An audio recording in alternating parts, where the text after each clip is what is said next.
إن الحمد لله نحمده ونستعينه ونستغفره ونعوذ بالله من شرور أنفسنا ومن سيئات أعمالنا من يهده الله فلا مضل له ومن يضلل فلا هادي له وأشهد أن لا إله إلا الله وحده لا شريك له وأشهد أن محمدا عبده ورسوله اللهم صل على محمد وعلى آل محمد كما صليت على إبراهيم وعلى آل إبراهيم إنك حميد مجيد اللهم بارك على محمد وعلى آل محمد كما باركت على إبراهيم وعلى آل إبراهيم إنك حميد مجيد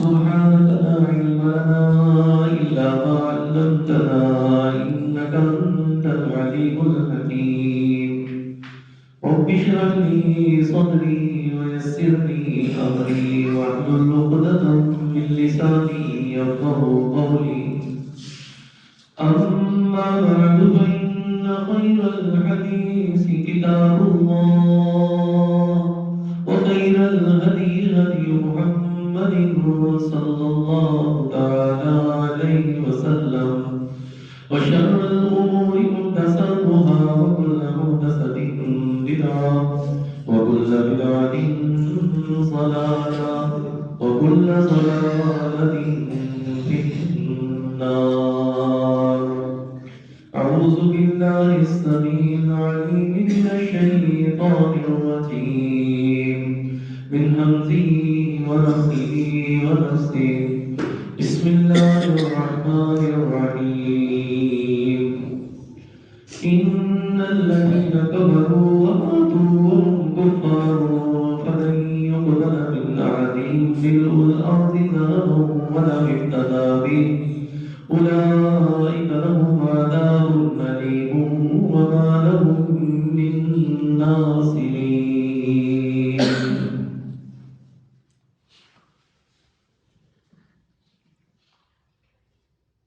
صحیح بخاری میں ایک حدیث ابو سعید خدری رضی اللہ تعالیٰ عنہ سے بیان کرتے ہیں کہ اللہ کے رسول صلی اللہ علیہ وسلم نے فرمایا کہ میں سویا ہوا تھا اور بحالت خواب میں نے دیکھا کہ لوگ مجھ پر پیش کیے جا رہے ہیں، میرے سامنے لائے جا رہے ہیں. کسی کو میں نے دیکھا اس نے جو قمیض یا کرتا پہنا ہوا ہے اس کے سینے تک ہے. کسی کو دیکھا اس کا کرتا اس سے کچھ اوپر اور کسی کا کچھ نیچے ہے. سب کے سائز الگ الگ ہے. یہاں تک کہ عمر بن خطاب رضی اللہ تعالیٰ عنہ ان کو میرے سامنے پیش کیا گیا.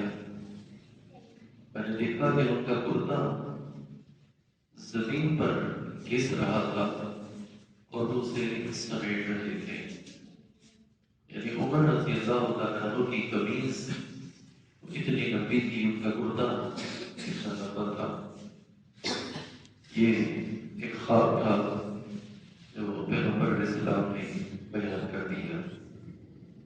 صحابہ کرام نے پوچھا اللہ کے رسول صلی اللہ علیہ وسلم ہمیں اس کی تعبیر بھی بتا دیں، اس خواب کی تعبیر کیا ہے؟ اللہ کے رسول صلی اللہ علیہ وسلم نے فرمایا کہ اس کی تعبیر جو ہے وہ دین ہے. یہ حدیث میں پیغمبر علیہ السلام کی حالت عالم خواب پیغمبر علیہ السلام کو جو دکھایا اور بتایا جاتا ہے وہ بھی اللہ کی وحی ہوتی ہے اور وہ بھی دین ہوتا ہے۔ اس خواب میں جو چیز بیان کی گئی وہ یہ تھی کہ دین کو قمیص یا کرتے کے ساتھ تشبیہ دی گئی۔ اس کا کیا معنی ہے؟ اہل علم نے کئی باتیں یہاں پر بیان کی ہیں۔ فرمایا کہ یہ کرتا یا قمیص اس کا کیا کام ہے؟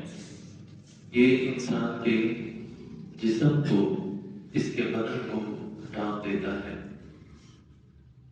یہ انسان کے لیے زینت اور آرائش کا سبب ہوتا ہے۔ اس قمیص کو پہن کر انسان اپنے جسم کے عیوب کو، کمزوریوں کو، نقص اور عیب ان کو چھپا لیتا ہے۔ کسی کو نہیں پتا چلتا کہ اس کا جسم کیسا ہے، اس کو ڈھانپ لیتا ہے۔ یعنی اسی طرح جو شخص اسلام کو قبول کرتا ہے اور اس دین کو اختیار کرتا ہے تو یہ دین یعنی ایمان یہ اس کے لیے اسی طرح جس طرح یہ قمیص، اسی طرح یہ دین، یہ ایمان اس کے لیے کام آتا ہے۔ قمیص کو پہن کر انسان اپنے نقص اور عیب اس کو چھپا لیتا ہے۔ باقی ہی اسی طرح اگر کوئی شخص ایمان لے آئے تو یہ ایمان اس انسان کے عیوب کو، اس کی کمزوریوں کو، اس کے نقائص کو، اس کے گناہوں کو ڈھانپ لیتا ہے۔ لباس یا قمیص انسان کے لیے زینت اور آرائش کا سبب ہوتی ہے، خوبصورتی کا سبب ہوتی ہے۔ جو شخص ایمان کو اختیار کر لے اللہ تعالیٰ اسے زینت عطا فرما دیتا ہے۔ مومن کا ایک الگ مقام ہوتا ہے۔ یہ قمیص بدن کو بیرونی اثرات سے محفوظ رکھتا ہے۔ کوئی بھی شخص موسم کی مناسبت سے ہی قمیص یا لباس پہنتا ہے۔ گرمی سے بچاؤ کے لیے اسی مناسبت سے باریک لباس ہوتا ہے اور گرمی سے اس کو بچاتا ہے، دھوپ سے اس کو بچاتا ہے۔ سردی ہو موٹا لباس وہ پہنا جاتا ہے تاکہ اس کے بدن کو سردی نہ لگے۔ دین کو، ایمان کو تشبیہ دی اس قمیص کے ساتھ کہ جس طرح یہ قمیص انسان کے بدن کو گرمی اور سردی سے بچاتی ہے، اسی طرح کے دین اور ایمان انسان کو جہنم کی گرمی اور سردی سے بچا دیتا ہے۔ اہل علم نے یہاں ایک بات اور بھی بیان کی کہ اگر کوئی شخص خواب میں یہ قمیص دیکھتا ہے، یہ کرتا دیکھتا ہے تو اس کا معنی کہتے ہیں کہ وہ اس سے مراد بھی دین ہی ہوگی، ایمان ہی ہوگا۔ دنیا میں ہم بڑا اہتمام کرتے ہیں اپنے جسم کی حفاظت کے لیے، اسے گرمی نہ لگے، اسے سردی نہ لگے اور اس کو خوبصورت نظر آنا چاہیے۔ اس کی زیبائش اور نمائش اس کا پورا ہم بندوبست کرتے ہیں۔ کسی کو دیکھا ہو کہ وہ قمیص تو پہنے لیکن وہ قمیص ایسی ہو کہ جو پوری طرح سلی ہوئی نہ ہو، آڑی ٹیڑھی ہو، اس کو پہننا پسند نہیں کرے گا کہ اس میں اچھا نہیں لگے گا۔ وعین ہی ایک مومن انسان وہ دین پر پورا عمل کرتا ہے۔ ہمارے پاس اگر سہولت نہ بھی ہو تو بھی ہم قرض لے کر، ادھار لے کر کسی نہ کسی طرح اپنے اور اپنے اہل و عیال کے وجود کو، جسم کو گرمی اور سردی سے بچانے کا اہتمام کرتے ہیں کہ ہمارے بچوں کو گرمی نہ لگے، سردی نہ لگے، ان کے وجود کو، ان کے جسم کو کوئی نقصان نہ پہنچے، انہیں بخار نہ ہو، انہیں بیماری نہ ہو۔ دنیا میں یہ فکر کرتے ہیں، کبھی آخرت کے حوالے سے بھی اپنے بیوی بچوں کی اور اپنی آپ کی فکر کی کہ کہیں ایسا نہ ہو کہ ہمارا اہل و عیال، ہمارے بیوی بچے کہیں یہ جہنم کی آگ میں چلے جائیں۔ اپنے آپ کو بھی اور اپنے اہل و عیال کو بھی جہنم کی آگ سے بچانے کی کوشش کرو۔ قُوُوا أَنفُسَكُمْ وَأَهْلِيكُمْ نَارًا، اپنے آپ کو اور اپنے اہل و عیال کو جہنم کی آگ سے بچاؤ۔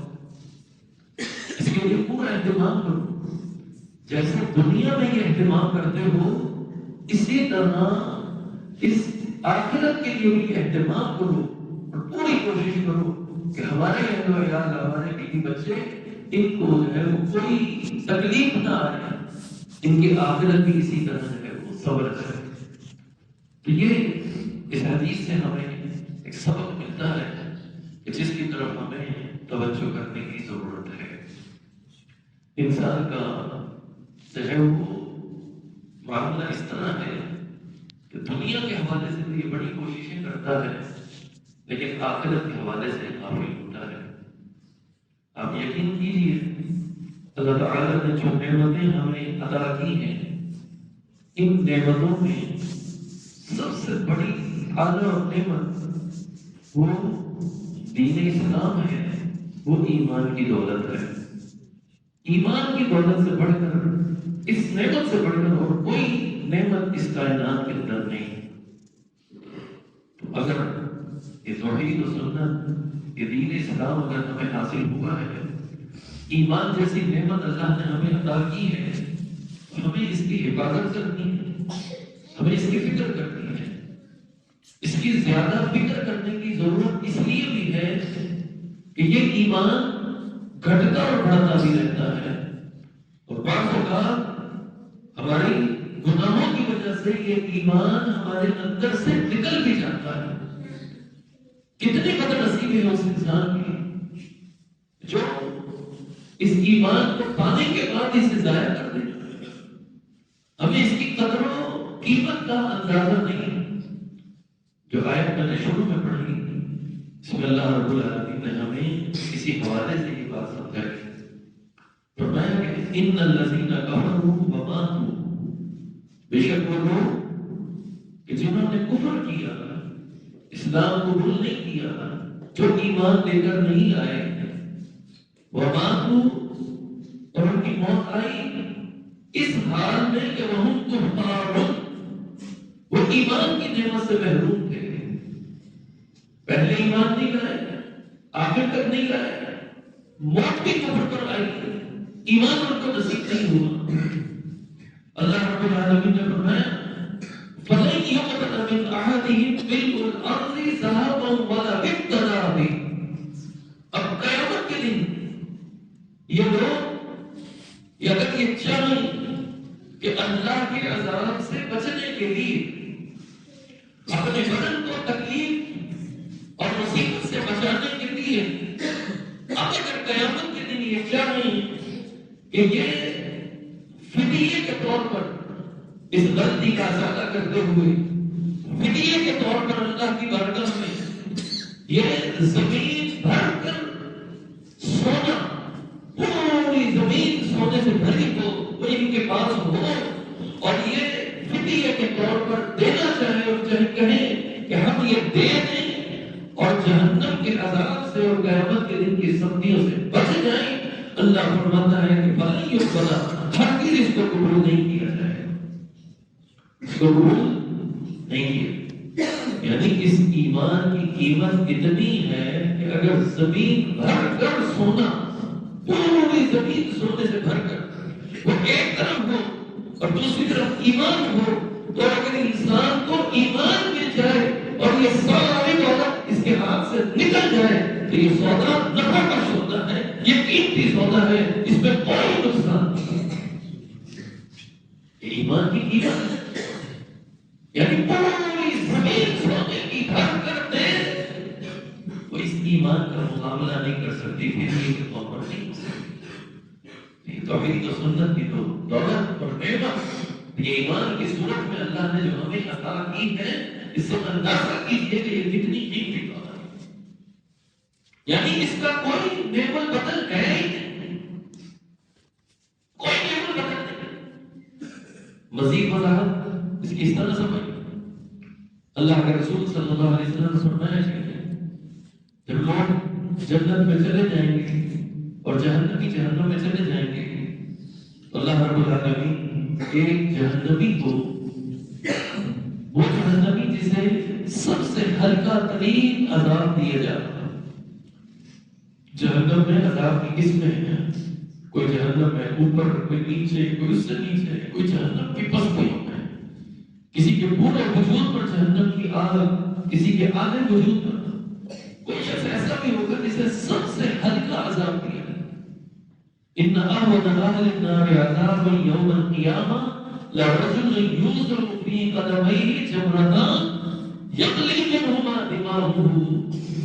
جو سب سے ہلکا عذاب قیامت کے دن جس کو دیا جائے گا جہنم میں، وہ یہ ہوگا کہ جہنم کی آگ کے دو انگارے، دو کوئلے صرف اس کے قدموں کے نیچے رکھے گئے، بس پوری طرح اس کو آگ میں نہیں ڈالا جائے، صرف دو انگارے اس کے قدموں تک ہوں گے۔ پیغمبر علیہ السلام نے فرمایا کہ یغلی منہما دماغہ، اس کی وجہ سے اس کا دماغ اس طرح کھول رہا ہوگا جس طرح ہڈیاں چولہے پر کھولتے ہیں۔ یہ سب سے ہلکا عذاب ہے، اور جو سخت عذاب ہوں گے جن کو، ان کا کیا بنے گا؟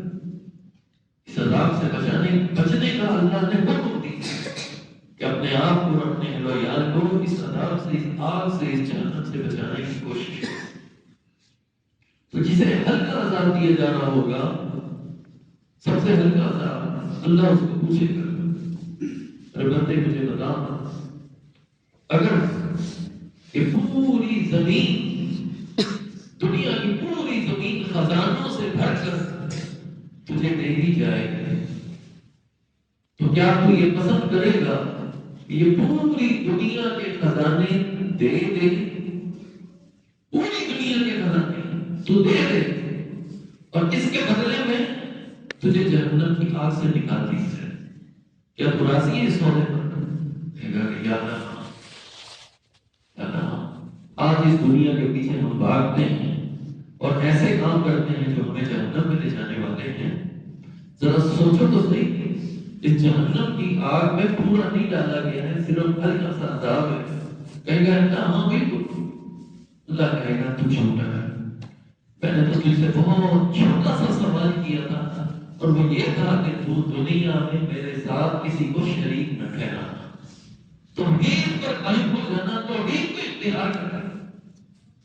تو یہ نہ کر سکا، تو نے میری توحید کو قبول نہ کیا اور میرے ساتھ شریک ٹھہراتا رہا، تو نے کفر کا ارتکاب کیا، تو ایمان نہ لے کر آیا، ایمان کی دولت سے تو محروم ہو گیا، تو چھوڑا۔ اگر تو کرنا چاہتا تو یہ کر سکتا، تو اس سے بھی پتہ چلتا ہے کہ ساری دنیا کی دولت، خزانے وہ انسان کے پاس ہو اور ایمان نہ ہو تو یہ بڑے نقصان کا سودا ہے۔ ویسے بھی دیکھیں، مثال کے طور پر یوں بھی سمجھ لیں کہ دنیا میں کسی کو کوئی شخص کہے یہ اتنا خزانہ کہ پوری دولت ہم تیرے کو دیتے ہیں، تو آگ میں کود کر دکھا، کوئی راضی ہوگا؟ کودے گا کوئی؟ ایک منٹ کے لیے انگلی بھی وہ آگ میں رکھنا گوارا نہیں کرتا، نہ پسند ہے۔ میرے بھائیوں، اسی طرح اس جہنم کی آگ سے بچاؤ کے لیے پوری کوشش کرو، توجہ کرو، اور اس ایمان کی حفاظت کرو، اور اس ایمان میں خوب آگے بڑھو، ان کاموں کو اختیار کرو جو ایمان کی ترقی کا سبب بننے والے ہیں۔ ہم کہتے ہیں ہم تو مومن ہیں، ہم مسلمان ہیں، بس ہمارے لیے تو کافی ہے، کلمہ پڑھ لیا، ہم اہل حدیث ہو گئے، اب جو چلے کرے بس پرواہ نہیں کرو۔ ایک ایمان کی قدر نہیں، آپ اس ایمان کو ضائع کر رہے ہیں، اس ایمان کی حفاظت کرو۔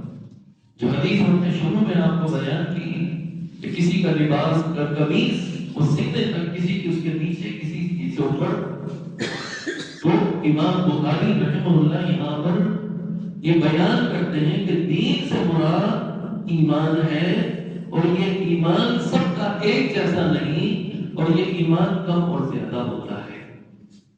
میں ایمان کے کس لیول پر، کس اسٹیج پر ہوں، کتنا پکا اور سچا مومن ہوں، اس کا جائزہ ہم خود لیں۔ چیک کرنا چاہتے ہو، دیکھنا چاہتے ہو، آؤ دیکھ لو اس کا معیار کیا ہے، کسوٹی کیا ہے، کتنا پکا اور سچا مومن ہے۔ وہ چیک کرے اس طرح کہ وہ ایمان لانے کے بعد، ایمان کا دعویٰ کرنے کے بعد عمل صالح، نیکی، نیک کام ان کو اختیار کرے۔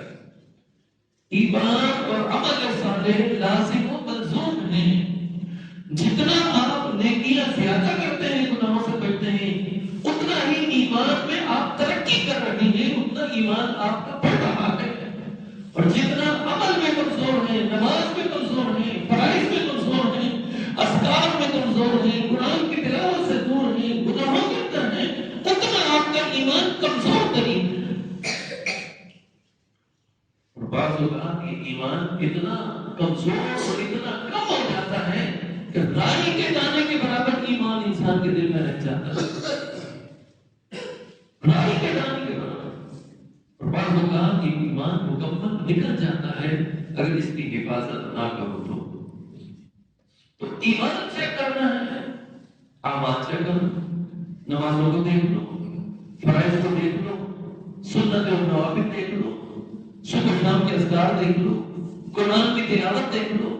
اس سے آپ کو پتہ چل جائے گا کہ آپ کتنے پکے اور سچے مومن ہیں، اور ہم ایمان کے حوالے سے کس اسٹیج پر کھڑے ہیں، کہاں کھڑے ہیں، چیک کریں۔ سب سے پہلی چیز اعمال صالحہ میں نماز آتی ہے۔ توحید اور سنت کے بعد، ایمان جاننے کے بعد کہ میں ایمان کی شرط کیا، سب سے پہلے اللہ پر ایمان، اللہ کو دیکھا نہیں بھی دیکھے، غیب پر ایمان رکھتے ہوئے ہم نے اللہ کو تسلیم کیا اور اللہ رب العالمین کو مان دیا۔ جب اللہ کو مانا تو اس کے تقاضے پورے کرنے، اللہ ہی خالق، اللہ ہی مالک، اللہ ہی پورے کائنات کے نظام کو چلانے والا، اللہ ہی روزی دینے والا، اللہ رب العالمین ہی شفا دینے والا، پوری کائنات کے تمام معاملات کو چلانے والا اللہ، اس کے ساتھ کسی کو شریک نہیں ٹھہرانا، کوئی اس کے ساتھ شریک نہیں۔ جب یہ مان لیا کہ پوری کائنات کا خالق و مالک اللہ ہے اور پوری کائنات کے نظام کو چلانے والا اللہ ہے، تو پھر ہر طرح کی عبادت بھی اللہ کے لیے ہے، تمام عبادات اللہ رب العالمین کے لیے۔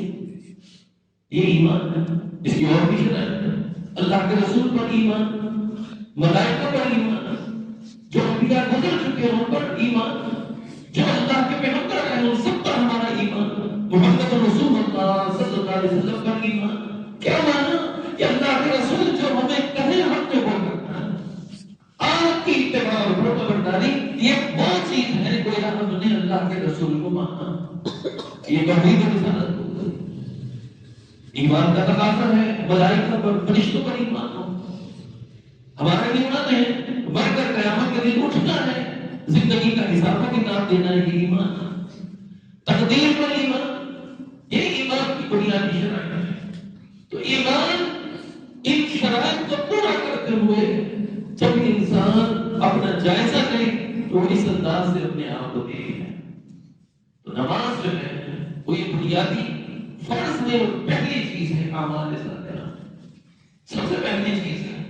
اس نماز کی حفاظت کرنا، اس کا ایمان کے ساتھ گہرا تعلق، کتنا گہرا تعلق ہے اس کا اندازہ اس بات سے کیجیے کہ اللہ کے رسول صلی اللہ علیہ وسلم جب ہجرت کر کے مدینہ گئے تو بیت المقدس کی طرف منہ کر کے نماز پڑھا کرتے تھے۔ پیغمبر علیہ السلام کی خواہش تھی، تمنا تھی کہ ہمارا قبلہ وہ بیت اللہ ہو، اس لیے کہ یہ بیت المقدس یہودیوں کا قبلہ ہے۔ پیغمبر علیہ السلام کی مرضی یہ تھی، آپ بار بار آسمان کی طرف نگاہیں اٹھاتے، اللہ کا حکم جب تک نہیں، نبی بھی اپنی مرضی نہیں کر سکتا۔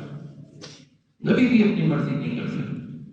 بالآخر 17 مہینے گزر گئے اور اللہ رب العالمین نے یہ حکم نازل کیا کہ اب تمہارا قبلہ بیت اللہ ہے۔ اب بیت المقدس کی طرف منہ کر کے نہیں، اب قیامت تک تمام لوگوں نے بیت اللہ کی طرف منہ کر کے نماز پڑھنی ہے۔ یہ حکم نازل ہو گیا۔ اب جب یہ حکم نازل ہوا، پیغمبر علیہ السلام نے بیت اللہ کی طرف منہ کیا، صحابہ نے بھی کر لیا۔ اب یہود جو ہیں ان کو بڑی آگ لگی اور یہودیوں نے طرح طرح کی باتیں کرنا شروع کر دی۔ منافقین انہوں نے بھی باتیں شروع کر دی، یہ کیا بات ہوئی؟ یہاں تک کہہ دیا گیا کہ جس کو تم کہتے ہو کہ یہ اللہ کا رسول ہے، اس رسول کو بیچارے کو نعوذ باللہ یہ بھی نہیں پتا کہ عبادت کرنی ہے، نماز پڑھنی ہے تو کدھر منہ کر کے پڑھنی ہے۔ کبھی تمہیں ادھر منہ کر کے نماز پڑھاتا ہے، کبھی ادھر منہ کر کے نماز پڑھاتا ہے، طرح طرح کی باتیں۔ ایک سوال یہ بھی آ گیا کہ جن لوگوں نے بیت المقدس کی طرف منہ کر کے نماز پڑھی اور وہ اس دنیا سے فوت ہو گئے، ان کی نمازوں کا کیا بنے گا؟ کیا ان کی نمازیں ضائع ہو گئی؟ ان کی نمازوں کا کیا بنے گا؟ اللہ رب العالمین نے اس کا جواب کیا دیا۔ اللہ رب العالمین نے فرمایا کہ وَمَا كَانَ اللَّهُ لِيُضِيعَ إِيمَانَكُمْ، اللہ ان کے ایمان کو ضائع نہیں کرے گا۔ سوال کیا تھا کہ نماز ضائع ہو گئی؟ اللہ نے جواب دیا وَمَا كَانَ اللَّهُ لِيُضِيعَ إِيمَانَكُمْ، اللہ ان کے ایمان کو ضائع نہیں کرے گا، یعنی نماز کو اللہ نے ایمان قرار دیا۔ تو گویا کہ مومن وہ ہے، ایمان اس کے پاس ہے جس کے پاس نماز ہے، نماز ہی ایمان ہے، نماز نہیں ہے تو ایمان نہیں ہے۔ بس یہ اللہ کا فیصلہ ہے۔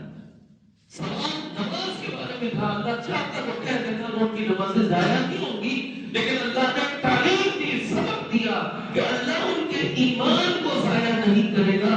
مانا نماز ہی ایمان ہے، جس کے پاس نمازیں ہیں، نمازوں کی حفاظت ہے، وہی مومن ہے، اس کے پاس ایمان ہے، اور جس نے نمازوں کو ضائع کر دیا اس نے ایمان کو ضائع کر دیا۔ اگر ہم خود ایمان پر ثابت قدم ہیں، نمازوں کی حفاظت کرتے ہیں، تو ہمیں اپنے گھر والوں کو بھی فکر کرنی چاہیے، ان کو بھی تلقین کرنی چاہیے، ہمارے اہل و عیال بھی مومن ہوں۔ یہ پہلی بنیادی چیز ہے۔ اور رسول اللہ صلی اللہ علیہ وسلم کے حدیث بھی موجود ہیں کہ ایک مومن اور ایک کافر کے درمیان جو چیز حد فاصل ہے وہ نماز ہے۔ کیسے پتا چلے کہ یہ مومن ہے یا کافر ہے، مسلمان ہے یا کافر ہے، کیسے پتا چلے؟ اس نماز سے ہی تو پتا چلتا ہے۔ جہاں نماز ہوتی ہے، جہاں لوگ مجلس سے چھوڑ کر نماز کے لیے آتے ہیں، جن گھروں میں نمازوں کا اہتمام ہوتا ہے، خواتین نماز پڑھتی ہیں، اپنی بچیوں کو، اپنے چھوٹے بچوں کو نماز پڑھاتی ہیں، گویا کہ وہ مومنانہ گھر ہے، مومنوں کا گھر ہے، مومنانہ ماحول ہے، وہ لوگ پکے اور سچے مومن ہیں۔ اور جس گھر میں نماز نہیں، جس گھر میں نماز کا اہتمام نہیں، جب خواتین نماز نہیں پڑھتی، اپنے بچوں کو اور بچیوں کو نماز کی تلقین نہیں کرتی، جن گھروں میں نمازوں کا اہتمام نہیں ہوتا، گویا کہ وہ ایمان سے خالی ہیں۔ اور اخروی کامیابی کے لیے ایمان شرط ہے، ایمان نہیں ہوگا تو وہ جنت میں نہیں جائے گا۔ جنت میں داخلے کے لیے مومن ہونا شرط ہے۔ رسول اللہ صلی اللہ علیہ وسلم نے مختلف صحابہ کو کہا کہ جاؤ جا کر اعلان کر دو حضرت الوداع کے موقع پر کہ جنت کے اندر کوئی داخل نہیں ہوگا سوائے مومن کے۔ لا يدخل الجنة الا مومن۔ کہیں بلال رضی اللہ تعالیٰ عنہ گھوڑے پر سوار ہو کر اعلان کر رہے ہیں کہ جنت میں مومن کے علاوہ کوئی داخل نہیں ہوگا، یہ اللہ کے رسول صلی اللہ علیہ وسلم کا فرمان ہے۔ کہیں کوئی صحابی کھڑا ہے، وہ اعلان کر رہا ہے، پیغمبر علیہ السلام کا یہ اعلان لوگوں تک پہنچا رہا ہے کہ جنت میں نہیں داخل ہوگا کوئی شخص جب تک کہ وہ مومن نہ ہو۔ اور مومن تب ہوگا جب کم از کم کیا گزرا ماتا بھر کر نماز پڑھنے والا ہوگا۔ بھائیو نماز نہیں تو کچھ نہیں ہے۔ سورۃ الروم میں اللہ تعالیٰ نے فرمایا کہ اقیموا الصلاۃ ولا تکونوا من المشرکین، نماز کو قائم کرو اور مشرکوں میں سے مت ہو جاؤ، یعنی جو بے نمازی ہے وہ مشرک ہے، اس کو مشرک قرار دیا۔ یہ مشرکوں کا شیوا ہے جو نماز نہیں پڑھتے. مومن کا شیوا نہیں ہے کہ وہ نماز نہ پڑھے. مومن تو نماز کے لیے بے قرار ہوتا ہے. مومن کا دل تو مسجد کے اندر بیٹھا ہوتا ہے. مومن تو منتظر ہوتا ہے. ادھر اذان کی آواز آئی, ادھر نماز کے لیے وہ مسجد میں حاضر ہے. ادھر اذان کی آواز آئی, مومن عورتیں گھروں میں نمازوں کا اہتمام شروع کرتی ہیں. ادھر اذان کی آواز آئی, ادھر بچیوں کو اور بچوں کو لے کر کھڑا کر دیا. سارے دنیا کے کام ان کو چھوڑ دو, بس پہنچا دو اس نماز کے لیے کھڑے. کتنی حفاظت کرتے ہیں اس نماز کی ہم. میرے بھائیوں کل قیامت کے دن ہم سے سوال ہو. الا کلکم راع وکلکم مسئول عن رعیتہ. تم میں سے ہر ایک راعی ہے, چرواہا ہے, ذمہ دار ہے. اس سے اس کے جو ماتحت ہیں ان کے بارے میں سوال ہوگا. ایک مرد وہ راعی ہے, ایک مرد ذمہ دار ہے اپنی بیوی کا اور اپنے بچوں کا. کل قیامت کے دن اس سے سوال ہوگا, بتاؤ تم نے جو ہے وہ ان کو نماز کا حکم دیا کہ نہیں, بتاؤ تم نے ان پر سختی کی کہ نہیں, بتاؤ تم نے ان کو نمازی بنایا کہ نہیں. بیٹا اس کو نمازی ہے کہ نہیں, یہ ذمہ داری ہے. اللہ نے پوچھنا ہے الا کلکم راع وکلکم مسئول عن رعیتہ. سوال ہونا ہے, اس مسئولیت سے کوئی نہیں بچے گا. ایک گھر کی عورت بیوی ہے یا ماں ہے, اس سے اس کے شوہر کے بارے میں اور اس کے بچوں کے بارے میں پوچھا جائے گا کہ تو خود تو نماز پڑھتی تھی, تو نے گھر والوں کو اپنے شوہر کو نماز کے لیے کہا کہ نہیں, اپنے بچوں اور بچیوں کو نماز کے لیے کہا کہ نہیں. کل قیامت کے دن یہ سوال ہوگا, کیا جواب دیں گے, کیا جواب دیں گے. دنیا کے معاملے میں تو ہماری طبیعت ایسی ہے کہ اگر ہم گھر پہ چلے جائیں, محنت مزدوری کر کے تھکے ہارے گھر پہنچے, ہمارے لیے کھانا تیار نہ ہو, گرم کھانا نہ ملے, یا ہم جو اور کوئی بات کہہ کر گئے ہو پوری نہ ہو, تو ہم طوفان برپا کر دیتے ہیں. لڑائی, جھگڑا, چیخنا, چلانا, شور شرابہ. ایک مرد اس کا کیا کام ہوتا ہے, گھر پہ آتے شور کرتے, ایسے نہیں ہوا, ایسے نہیں ہوا, بیوی سے ناراض, بچوں سے ناراض, اپنے پیٹ کے لیے اور اپنی خواہش کے لیے تو تم اتنا غصہ کرتے ہو. کبھی اللہ کے دین کے لیے بھی غصہ آیا کہ بتاؤ کس نے نماز پڑھی, کس نے نماز نہیں پڑھی. گھر میں داخل ہوتے ہیں, بیوی شکایت لگاتی ہے بچے نے اسکول نہیں پڑھا, اسکول نہیں گیا, ٹیوشن نہیں گیا. ہم لڑتے ہیں, غصہ کرتے ہیں, بچے کو مارتے ہیں. کبھی یہ غصہ ہم نے دین کے لیے, ایمان کے لیے کیا, کبھی ان کی آخرت کو سنوارنے کے لیے کیا, کبھی اپنے آپ کو اور ان کو جہنم کی آگ سے بچانے کے لیے بھی غصہ کیا. نماز کیوں نہیں پڑھی, نماز پڑھو. میں کو پتہ نہیں ہے, خود بھی نہیں پڑھتے ان کو بھی, اور جو خود پڑھتے ہیں وہ ان کو پڑھانے کے لیے کوشش نہیں کرتے. ایک سوال ہونا ہے, پوچھا جائے گا, کیا جواب دو گے. اپنے معاملات کے لیے تو بڑا غصہ آتا ہے, اللہ کے دین کے لیے, ایمان کے لیے غصہ نہیں ہے. یہ غصہ ہونا چاہیے. شروع سے بچوں کی تربیت ہو, ان کو اس کی طرف راغب کیا جائے, توجہ دلائی جائے, پیار اور محبت سے ان کو راضی کیا جائے. فرمایا کہ یہ 7 سال کے ہو جائیں نماز کا حکم دو, 10 سال کے ہو جائیں نماز نہ پڑھیں تو ان کی پٹھائی نہیں کرو. کتنی دفعہ کی, کتنی دفعہ کی, غصہ کتنی دفعہ کیا. کبھی ہلکا پھلکا کوئی مارا ہی ہو کہ نماز کیوں نہیں پڑھی. روزانہ کی بنیاد پر یہ ذمہ داری ہے, جب گھر پہنچو جاتے ہی پہلے نماز, اس کے بارے میں سوال ہو کس نے نماز پڑھی, کس نے نہیں پڑھی. اللہ کے رسول صلی اللہ علیہ وسلم ایک دفعہ گھر پر آئے, ایک چھوٹا بچہ ابن عباس رضی اللہ عنہ, وہ گھر میں اپنی خالہ, ان کی خالہ تھی پیغمبر علیہ السلام کی بیوی میمونہ رضی اللہ عنہ, ان کے پاس وہ آئے تھے, سوئے ہوئے تھے. پیغمبر علیہ السلام نماز پڑھ کے جب آئے, کچھ دیر ہو گئی, آپ نے گھر میں آ کر دیکھا کہ یہ مہمان بچہ, کون آنے والا بچہ مہمان ہے, یہ بچہ سویا ہوا ہے. پیغمبر علیہ السلام گھر میں داخل ہوئے, سلام کیا. پہلا سوال کیا تھا, یہ بچہ سویا ہوا ہے, اصل الغلام, کیا اس بچے نے نماز پڑھی. پہلا سوال, کیا اس بچے نے نماز پڑھی یا بغیر نماز پڑھتے سو گیا. میرے بھائیوں, اپنے آپ کو جہنم کی آگ سے بچانے کے لیے, قیامت کے دن کی سختیوں سے بچانے کے لیے قبر کی سختیوں سے بچانے کے لیے اور موت کی سختیوں سے بچانے کے لیے ہمیں اپنے ایمان کی حفاظت کرنی ہے. اور یہ ایمان کا حقیقت اس کی پہلی نشانی وہ نماز ہے. نماز ہے تو سب کچھ ہے، نماز نہیں ہے تو کچھ نہیں. کہاں کا مومن، کہاں کا مومن یہ شخص؟ میں بھی مومن ہوں، میں مسلمان ہوں. کہاں کا مسلمان؟ بازار میں بیٹھا ہے، اذان ہوئی، مسجد جمی بھی ہے، ہوٹل میں بیٹھا ہے، اذان کی آواز آتی ہے، حی علی الصلاۃ، حی علی الفلاح، یہ ندا آئی. جو غیر مسلم ہے وہ بھی بیٹھا ہے، جو مشرک ہے وہ بھی بیٹھا ہے، جو یہودی ہے وہ بھی بیٹھا ہے، مجوسی بھی بیٹھا ہے، ہندو بھی بیٹھا ہے، اس کے اندر مسلمان بھی بیٹھا ہے.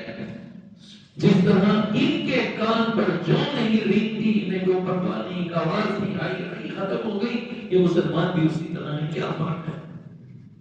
فرق تو تب پتہ چلے گا کہ جب یہ ندا آئے اور بھلائی کی طرف اور نماز کی طرف، یہ سب کچھ چھوڑ کر نماز کے لیے مسجد کی طرف دوڑتا چلتا ہے، نماز کی طرف آتا ہے. یہ ہے مومن، یہ ہے ایمان کی نشانی. اور اگر ایسا جذبہ نہیں ہے تو سمجھ لیں کہ ہمارا ایمان کیسا ہے. خالی ایمان کافی نہیں، یہ بھی یاد رکھیے ایمان ہوگا لیکن پھر بھی انسان جہنم میں چلا جائے گا، اس لیے کہ اس کا ایمان کا لیول وہ نہیں رہا. اس نے اس ایمان کی حفاظت نہیں کی، تو اس کی حفاظت ضروری ہے. اس کی طرف توجہ کیجیے. کبھی ہم نے غور کیا کل قیامت کے دن اللہ رب العالمین کی بارگاہ میں پہلا سوال حقوق اللہ میں کون سا ہوگا؟ ان اول ما يحاسب به العبد يوم القيامه من عمله الصلاه. نماز پہلا سوال اللہ کی بارگاہ میں اس بندے سے ہوگا. اللہ سوال کرے گا. اللہ نے براہ راست ہم سے سوال کرا ایک ایک بندے سے. یہ عدالت لگے گی قیامت کے دن، یہ عدالت قائم ہوگی. کبھی غور کیا دنیا کی عدالت میں کوئی کیس چلا جائے، جج کے سامنے اس سے کھڑا نہیں ہوا جاتا. یہ وکیل ڈھونڈتا ہے، پہلے وکیل کرتا ہے پھر ہی جاتا ہے نا اپنا کیس لے کر. ڈائریکٹ خود نہیں بات کر سکتا، اس کی آواز نہیں ہوتی ہے. کیسے کیسے جواب دوں، کیا اتنا خوف تاری ہوتا ہے اس پہ. پیسے دے کے وکیل کو کھڑا کرتا ہے جو اس کی بات کرے گا. اللہ کی عدالت میں کوئی وکیل نہیں ہوگا. لیس بینہ و بین ترجمان، اس کے رب کے درمیان کوئی ترجمان اور کوئی وکیل نہیں ہوگا. براہ راست سوال، براہ راست سوال ہوگا. کیسے جواب دے گا؟ پوری زندگی کا حساب و کتاب اللہ نے لینا ہے. پہلا سوال نماز کا ہے. وَإِن صَلَحَتْ فَقَدْ أَفْلَحَ وَأَنجَحَ. جس کی نماز درست ہے، صحیح ہے، وہ بہت بڑا کامیابی حاصل کر گیا. وَإِن فَسَدَتْ، جس کی نماز میں فساد ہے، فَقَدْ خَابَ وَخَسِرَ، وہ برباد ہو گیا، نقصان میں چلا گیا. پہلے سوال میں کامیابی یہ نشانی ہوگی، دلیل ہوگی کہ اگلے سوالوں میں یہ کامیاب ہے. نماز میں کامیاب ہو گیا، اللہ اگلے سوالوں میں اسے کامیاب کر دے گا. اور جو پہلے سوال میں پھنس گیا وہ آگے بھی پھنس گیا. پہلا سوال ہم نمازوں کی حفاظت کی. جو دل چاہا وہ نماز پڑھ لی، جو دل نہ چاہا وہ نماز نہیں پڑھی. کتنے لوگ ہیں جو فجر کی نماز میں آتے ہیں؟ کتنے لوگ ہیں؟ مومن کی نشانی ہے، یہ ایمان کی نشانی ہے کہ جو فجر کی نماز میں آتا ہے. اور جو کہتا ہے کہ فجر کی نماز، عشاء کی نماز بڑی مشکل ہے، بھاری ہے، تو یہ منافق. کیونکہ منافقوں پر اللہ کے رسول صلی اللہ علیہ وسلم نے فرمایا کہ عشاء اور فجر کی نماز بہت بھاری ہے، بہت بھاری ہے. نفاق ایک ایمان ہے اور ایک کفر ہے. کفر میں سے ایک چیز ہے وہ نفاق ہے. یہ نفاق ہے. کفر اس کو کھلا کافر وہ جو زبان سے انکار کرے، اور جو زبان سے انکار نہ کرے، دل میں کچھ اور ہو، زبان پر کچھ اور ہو، منافق ہے. منافقوں پر بھاری ہے. پر ایک نماز اس کی حفاظت یہ ایمان کی دلیل ہے. کون اٹھتا ہے فجر میں، کون گرمی اور سردی میں نماز کے لیے مسجد میں آتا ہے؟ اس کو دیکھیں تو پیغمبر علیہ السلام نے فرمایا کہ پہلا سوال اس نماز، یہ نماز ہی ہے جو انسان کے لیے نجات اور کامیابی کا ذریعہ ہے. یہ ایمان کی دلیل ہے میرے بھائیوں۔ اگر یہ نماز ہے تو پھر سمجھ لیجیے کہ سب کچھ ہے، اور اگر نماز میں سستی ہے، کاہلی ہے، دو نمازیں ملا کر، تین ملا کر، یا پھر نماز کا وقت نکال کر، یا نماز کو ضائع کر کے، یا نماز کے ہونے کے بعد پھر دیر سے آ کر نماز، یہ ساری سستیاں اور کوتاہیاں ہیں، اور ان کا انجام کیا ہے؟ اللہ رب العالمین نے فرمایا کہ فَوَيْلٌ لِّلْمُصَلِّينَ الَّذِينَ هُمْ عَنْ صَلَاتِهِمْ سَاهُونَ، فرمایا کہ نمازیوں کے لیے تباہی اور بربادی ہے، جہنم کا گڑھا ہے۔ کن کے لیے؟ نمازیوں کے لیے۔ فَوَيْلٌ لِّلْمُصَلِّينَ الَّذِينَ هُمْ عَنْ صَلَاتِهِمْ سَاهُونَ، فرمایا کہ یہ نماز پڑھتے ہیں لیکن سستی اور کاہلی کے ساتھ۔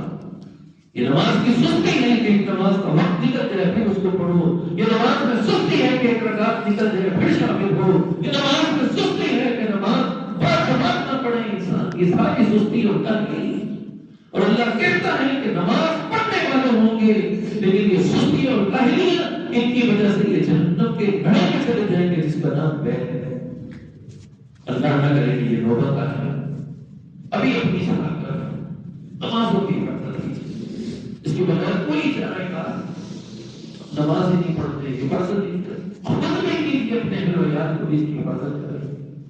پھر اس کے ساتھ ساتھ سنت اور نوافل، ان کا بھی اہتمام کی۔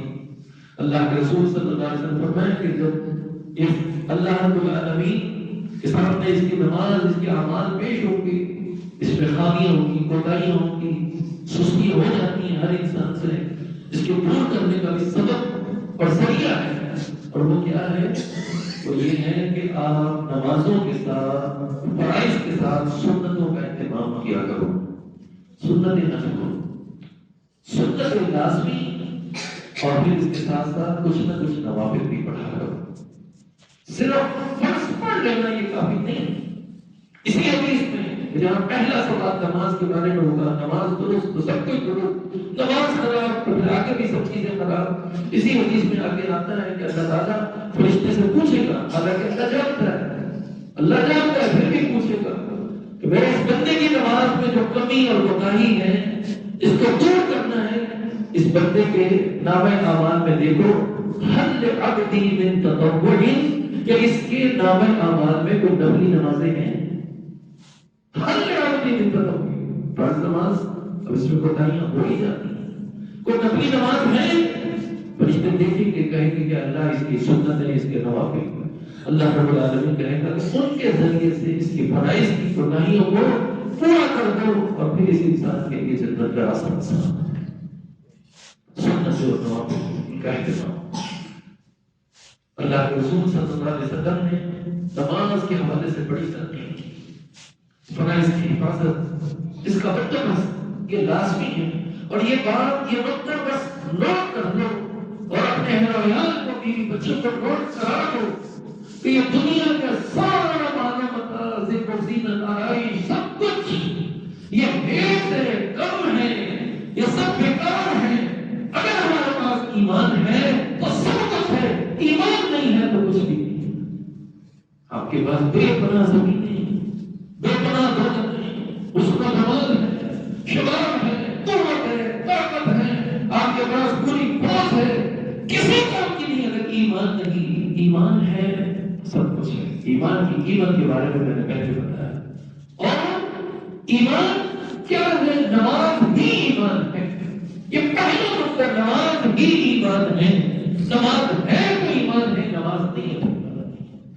اور اگر کسی کے پاس سے ایمان نکل جائے تو ہمیں اس کی کتنی فکر کرنی چاہیے کہ اگر مومن ہی نہ رہا، خاتمہ ایمان پر نہ ہوا تو پھر کیا ہوئے گا؟ اب تک جو ہو چکا سو ہو چکا، اب اس غفلت، اس سستی اور اس کوتاہی کو مکمل طور پر دور کریں۔ اور پھر اس کے فوائد بھی ہیں، روزانہ کی بنیاد پر ہماری حاضری بھی کرتی ہے، روزانہ کی بنیاد پر اللہ کی بارگاہ میں جو پیشی ہوتی ہے فرشتوں کی، جیسا کہ حدیث میں آتا ہے، اللہ کے رسول صلی اللہ علیہ وسلم فرمایا کہ ہر انسان کے ساتھ دو فرشتے، قرآن کریم میں بھی اللہ نے اس کا ذکر کیا، اس یتلقى المتلقیان عن الیمین وعن الشمال بعید ما یلفظ من قول الا لدیہ رقیب عتید، ہر انسان کے ساتھ دو فرشتے ایک دائیں ایک بائیں جو یہ کر رہے ہیں، یہ نوٹ کر رہے ہیں، یہ اشارہ کرتے ہیں، یہ کوئی حرکت کرتے ہیں اس کو بھی نوٹ کرتے ہیں، جو اس کی زبان سے نکلتا ہے سب لکھ رہے ہیں۔ انہوں نے زندگی کا ریکارڈ بدلا ہے۔ یہ فرشتے ڈیوٹیاں دے رہے ہیں۔ دو فرشتے آئے صبح فجر کے وقت اور انہوں نے ڈیوٹی شروع کی سارے دن تک شام کو دوسرے فرشتے دوڑیں گے اور ان کی چھٹی کے چلے جائیں گے۔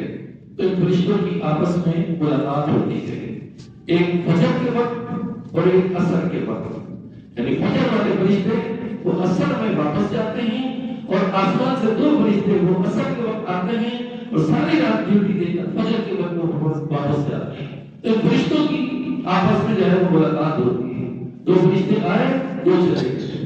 جب ڈیوٹی دے کر واپس اللہ کی بارگاہ میں جاتے ہیں، حالانکہ اللہ جانتا ہے، اللہ کو سب پتا ہے، لیکن اللہ ان فرشتوں سے پوچھتا ہے، ان فرشتوں سے پوچھتا ہے کہ میرے بندے کو کس حال میں چھوڑ کر آئے گا۔ کئی فرق تم عبادی، میرا بندہ کیا کر رہا تھا جب تم اس کو چھوڑ کر آئے، چھوڑ کے آئے کیا کر رہا تھا؟ وہ دو وقت ہے، ایک فجر کا وقت ہے ایک عصر کا وقت ہے۔ فجر کے وقت سو رہا ہے، پڑا ہوا ہے، نشے میں دھوتا ہے، اٹھنا ہی نہیں۔ فرشتے سے کیا امید کرتے ہو کہ وہ اللہ کی بارگاہ میں کیا جواب دے گا؟ جو دیکھا ہے وہی کہے گا۔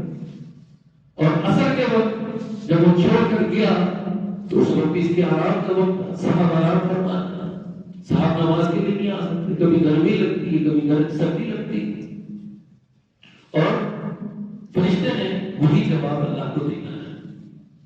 اور ایک وہ ہے جو نمازی ہے، فجر کی نماز کبھی اس کی ظاہر کی نماز پڑھنا ہے، فرشتے آئے وہ نماز پڑھنا ہے، واپس جانے لگے فرشتے وہ نماز پڑھنا ہے۔ تو یہ جو نمازی ہے فرشتے اس کے بارے میں جواب دیتے ہیں کہ اللہ ترکناہم یصلون اتیناہم یصلون، یا اللہ جب ہم گئے تیرا یہ بندہ تب بھی نماز پڑھ رہا تھا، اے اللہ جب ہم اس کو چھوڑ کر آ رہے تب بھی یہ نماز پڑھ رہا تھا۔ یہ دو ٹائم تو حاضری لگے گی، روزانہ حاضری لگے گی اللہ کی بارگاہ میں۔ فرشتے پوچھتے ہیں، بتاتے ہیں، اللہ پوچھتا ہے، فرشتے بتاتے ہیں۔ کتنا بدنصیب ہوگا وہ شخص جس کے بارے میں فرشتے کچھ اور گواہی دیں کہ اللہ ہم جب گئے اس کے پاس فجر کے وقت تو یہ نشے میں دھن پڑا تھا، سویا تھا، پتہ ہی نہیں، عصر کے وقت جب چھوڑ کے آئے تو اس کی حالت کیا تھی؟ تیرے بندے تجھے حیا نہیں آتی کہ جس رب نے تجھے اتنی نعمتوں سے نوازا، اتنا کچھ تجھے عطا کیا، تیرے سے اتنا نہ ہوا کہ جب تیرا رب تیرے بارے میں پوچھے تو فرشتے گواہی دے کہ اللہ جب ہم گئے تب نماز پڑھ رہا تھا، جب ہم آئے تب نماز پڑھ رہا تھا۔ کیا اس کی نعمتوں کا ہم یہ شکریہ ادا کریں؟ یہ ایمان کی نشانی ہوگی، ایمان کی کمائی ہوگی۔ جو نماز نہیں پڑھتا ہوگا تو ہمارے ایمان کی یہ گواہی روزانہ اللہ کی بارگاہ میں پیش ہوتی ہے۔ ہمارا بچہ اب روز مجھے آج بھی یہ کام نہیں کیا، آج بھی نہیں کیا، آج بھی نہیں کیا، تو خوش ہو گئے، ناراض، غصہ، کل بولا تھا، پرسوں بولا، آج تو اللہ نے یہ نماز فرض کی، میرے بندے تم نے جو تجھے چاہیے تھا میں نے سب کچھ عطا کیا، آنکھیں تجھے عطا کی، کان تجھے عطا کیے، زبان تجھے عطا کی، ہونٹ تجھے عطا کیے، سننے کی صلاحیت تجھے عطا کی، دماغ تجھے دیا، دل ہم نے تجھے دیا، ہاتھ اور پاؤں تجھے ہم نے دیے، چلنے کی صلاحیت ہم نے دی، کھا کر ہضم کرنے کی صلاحیت ہم نے دی، پیشاب پانی پیتا ہے پیشاب کو، یہ ہمارے حکم سے ساری نعمتیں تجھے عطا کی، بطور شکریہ تو یہ کرتا ہے۔ غور تو کیجیے، کیا جواب ہے؟ کبھی غور کیجیے گا، کبھی دیکھا ہوگا کہ کسی شخص کو اگر پیشاب نہ ہے، رک جائے کسی بیماری کی وجہ سے، کتنی تکلیف ہوتی، کیسے وہ تڑپتا ہے۔ یہ کبھی سوچا کہ ہم بآسانی اس حاجت سے پانی ہو جاتے ہیں، ہم پانی پیتے ہیں، لوگ چاپ کر لیتے ہیں، کتنا بڑا انعام ہے، کتنی بڑی نعمت ہے، ذرا اندازہ تو کیجیے۔ اور جو نعمت جو ہم پر احسان کرے، جو ہم پر مہربانی کرے اور ہم اس سے منہ موڑ لیں، اس کا شکریہ ادا نہ کریں، دنیا کے اعتبار سے ہم کوئی مصیبت میں پھنس جائے اس کو پیسے دے کر اس کی سفارش کر کے کسی طرح اس کو مصیبت سے کھینچ کے نکال دیں، نہیں کسی کو یاد بھائی ہے اس کو تکلیف ہے پریشانی سے نجات دے، اب اس کو نجات دلا دیا آپ نے، اس کا مسئلہ حل کر دیا، اس کے بعد آپ جا رہے ہیں تو آپ کو دیکھ کر منہ پھیر لیں، آپ کو خوشی ہوگی، آپ کے بارے میں الٹی سیدھی باتیں کریں، انسان کے دل سے کیا بھی اس کو اتنا بھی احساس نہیں کہ میں نے اس کے ساتھ اتنا احسان کیا اور یہ کرتا ہے، اور رب العالمین جس نے ہر طرح کے احسان کیے ہم سے اتنا نہ ہو سکے کہ ہم 5 وقت کی نماز جو ہے ادا کر سکیں۔ میرے بھائیو روزانہ کی بنیاد پر ہماری غیر حاضری اللہ کی بارگاہ میں لگے تو کیا وہ رب خوش ہوگا؟ یہ ناراضگی کا سبب ہے، یہ ایمان کے ضائع ہونے کی نشانی ہے، قطعی طور پر یہ نہیں ہونا چاہیے۔ نماز کی حفاظت، نماز ہی ایمان ہے، چیک کر لو کتنا بڑا مومن ہو، بڑی باتیں، بڑی کچہریاں، بڑا سب کچھ دنیا میں فتح کو ہرا دیا، فلاں کو یوں کر دیا، ایمان ہے، ایمان نہیں ہے تو کچھ بھی نہیں، اور ایمان ہے اور دنیا میں بھلے کچھ بھی نہ ہو سب کچھ ہے۔ یہ کامیابی کی دلیل ہے ان نمازوں کی حفاظت، ان نمازوں کو کسی صورت میں پھر کہوں گا آپ کے لیے اور میرے لیے نہیں بلکہ ہم سب کے لیے ضروری ہے کہ اپنے اہل و عیال کو، اپنے بیوی بچوں کو اس کے لیے رکھیں، ان کو بٹھاؤ، ان کو سمجھاؤ، ان پر محنت کرو، غصہ کرو، پیار اور محبت سے جو کر سکتے ہو کرو کہ کسی طرح جہنم کی آگ سے بچ جائے، کسی طرح ہمارا خاتمہ ایمان پر۔ نماز ہی ایمان ہے، نماز کے حوالے سے بے شمار دلائل قرآن و حدیث میں موجود ہیں، جو نمازوں کو ضائع کرتے ہیں ان کے بارے میں وعیدیں بھی بہت ہیں، ان کو سنتے رہتے ہیں، اور اسی بات پر جب وہ اس کو روکتے ہیں کہ ایمان کی نشانی یہی ہے کہ وہ شخص سب سے پہلی نشانی ہے کہ وہ نماز پڑھتا ہو اور خوب اعمال صالحہ کرتا ہو۔ ایمان کو بڑھاؤ، ایمان میں ترقی کرو، ایمان کم نہیں ہونا چاہیے۔ صحابہ فکر کرتے تھے، ہر وقت پریشان رہتے تھے کہ ایمان کم نہ ہو جائے، ایمان کو بڑھاؤ۔ ایک نشانی اور بھی ہے، قرآن اس کی تلاوت، اس کے ذریعے بھی ایمان بڑھتا ہے۔ وَإِذَا تُلِيَتْ عَلَيْهِمْ آيَاتُهُ زَادَتْهُمْ إِيمَانًا، اللہ رب العالمین نے فرمایا کہ جب ان پر قرآن پڑھا جاتا ہے، قرآن کی مجالس، قرآن کے دروس، اس میں یہ شرکت کرتے ہیں، بیٹھتے ہیں، اس قرآن کو سنتے ہیں، اس قرآن کو پڑھتے ہیں، زَادَتْهُمْ إِيمَانًا، ان کا ایمان بڑھتا ہے۔ ایمان کو بڑھاؤ، زَادَتْهُمْ إِيمَانًا وَعَلَىٰ رَبِّهِمْ يَتَوَكَّلُونَ، اور یہ اپنے رب پر توکل اور بھروسہ کرنے والے ہیں۔ تو ایمان کیسے بڑھتا ہے، مضبوط کیسے ہوتا ہے، اس میں ترقی کیسے آتی ہے، اس میں بلندی کیسے آتی ہے، یہ مزین کیسے ہوتا ہے؟ نماز کے ساتھ اس قرآن کی تلاوت، سارے اعمال، سبحان اللہ، الحمدللہ، ذکر و اذکار، تسبیحات، سب کچھ، پھر اس کے علاوہ اپنے اخلاقی معاملات سب کچھ درست کریں اور کوشش کریں کہ ایمان سے جن چیزوں کا تعلق ہے، جو چیزیں ایمان کے ساتھ چھوڑ کر بیرت کی نہیں ہے، اس کے بارے میں بالکل کمی نہیں آنی چاہیے۔ قرآن کی تلاوت، قرآن سے پڑھنا، ہمارے دل میں ایمان کتنا ہے بس یہ دیکھیں۔ عثمان غنی رضی اللہ تعالیٰ عنہ کہتے ہیں کہ جس شخص کا دل قرآن کی تلاوت میں نہیں لگتا اسے اپنے دل کی فکر کرنی چاہیے کہ اس کا دل صحیح نہیں ہے۔ ہم لے کے بیٹھتے ہیں 5 10 15 منٹ صبح اس سے دل نہیں لگا، اس قرآن سے دل لگنا چاہیے، اس سے محبت، اس سے پیار۔ عثمان غنی کہتے ہیں کہ اس کو اپنے دل کی فکر کرنی چاہیے، اس کا دل صحیح نہیں ہے۔ کہتے ہیں کہ میں تو جس دن مصحف کو جب تک کھول کر نہ دیکھ لوں میرے دل کو قرار اور سکون ہی نہیں آتا۔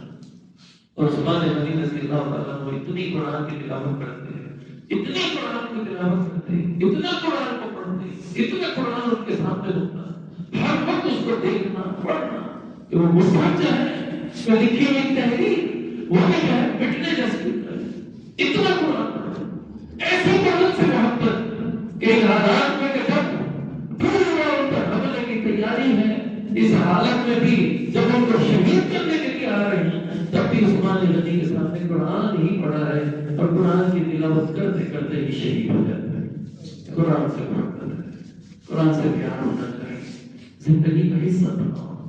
اس قرآن کو پڑھو، اس کو سیکھو، اس کو سکھاؤ، استاد کے آگے دوسرا ہو کر بیٹھو، عمر کے کسی بھی حصے میں ہو شرط نہیں کرنی چاہیے، سیکھنا کاروبار بھی، دیگر معاملات بھی، دنیا کے روزی کے لیے، رزق کے لیے بھی تو انسان محنت کرتا ہی ہے، کوئی یاد نہیں کہ مزدوری ہاں جی مزدوری کرنی ہے، کوئی حرج نہیں، جی ہاں بالکل حصول جنت کے لیے، ایمان کی ترقی کے لیے استاد کے آگے بیٹھنا پڑتا ہے، چھوٹا بچہ اس کو اگر بہترین قرآن آتا ہے اس کے آگے ایک بزرگ بیٹھتا ہے، قرآن پڑھتا ہے، قرآن سے محبت کرتا ہے، اور یہ نہ سوچیں کہ اب اس عمر میں کیسے پڑھنا آئے گا تو زبان اٹکتی ہے، یوں ہوتا ہے ویسے ہوتا ہے، میرے بھائیوں اس میں تو بڑا فائدہ ہے۔ اللہ کے رسول صلی اللہ علیہ وسلم فرمایا کہ وہ شخص کہ جو قرآن کو پڑھتا ہے وہ اس کی زبان اٹکتی ہے، موٹی ہو گئی، استاد پڑھا رہا ہے، باپ پڑھاتا ہے، استاد پڑھاتا ہے، بسم اللہ الرحمن الرحیم پڑھاتا ہے، اس سے صحیح نہیں پڑھا جاتا، یہ غلط پڑھتا ہے، استاد پھر بتاتا ہے، یہ سیکھتا ہے، اس کی زبان اٹکتی ہے، موٹی ہے، یہ پڑھنا بہت مشکل ہوتا ہے اس پر، لیکن پھر بھی پڑھتا ہے۔ اللہ کے رسول صلی اللہ علیہ وسلم فرمایا اللہ اس کو دگنا اجر عطا فرماتا ہے۔ ایک نے قرآن پڑھا اس کو ثواب ملا، کتنا ثواب ہے اندازہ ہی نہیں کر سکتے۔ ایک گھر پر 10 نہیں کیا، الف لام میم جس نے پڑھا 30 نیکیاں مل گئی، 30 مل گئی، اس کی زبان نہیں چلتی، اٹکتی، استاد پڑھاتا ہے، یہ مشکل سے پڑھتا ہے، بار بار پڑھتا ہے، رسول اللہ صلی اللہ علیہ وسلم فرمایا اس کو دگنا اجر ڈبل بشارت، ڈبل ثواب ہے آپ کے لیے۔ عمر کے کسی بھی حصے میں ہو قرآن پڑھ کے اپنے بیوی بچوں کو قرآن پڑھنے کا اہتمام کیجیے، اس قرآن کو سنا کریں، اس قرآن کا ترجمہ پڑھیں، جہاں دینی مجالس ہو، جہاں قرآن کی تلاوت ہو، قرآن کے دروس ہو، ان کو سنیے۔ موبائل ہر ایک کے ہاتھ میں ہے، اس میں فضول بیکار بحثیں اور طرح طرح کے لوگوں کی باتیں، ڈرامے، فحاشی، بے حیائی، سیاست، سب کچھ ہو، اس کا ایک مثبت استعمال ہے، رکھنا ہی ہے تو مثبت استعمال کرو۔ وہ یہ کہ اس میں قرآن سنا کرو، اس میں قرآن پڑھا کرو، قرآن کے جو دروس ہیں، قرآن کے ترجمے ہیں اس کو پڑھو، زادکم ایمانا، انشاءاللہ ایمان بڑھے گا، اور جب ایمان بڑھے گا اور ایمان کی حالت میں موت آئے گی تو انشاءاللہ اس ایمان کی برکت سے، اس توحید کی برکت سے اللہ تعالیٰ اس کے گناہوں کو معاف فرما دے گا اور اسے جنت میں داخلہ عطا کر دے گا۔ اللہ رب العالمین سے دعا ہے اللہ تعالیٰ ہمیں صحیح معنی میں اپنے ایمان کی حفاظت کرنے کی توفیق عطا فرمائے، ان اعمال کو اختیار کرنے کی توفیق عطا فرمائے کہ جن سے ایمان بڑھتا ہے، ان کاموں سے اور گناہوں سے اللہ ہمیں بچنے کی توفیق عطا فرمائے جن سے ایمان ضائع ہو جاتا ہے۔ اقول قولی ھذا واستغفر اللہ لي ولكم وما علينا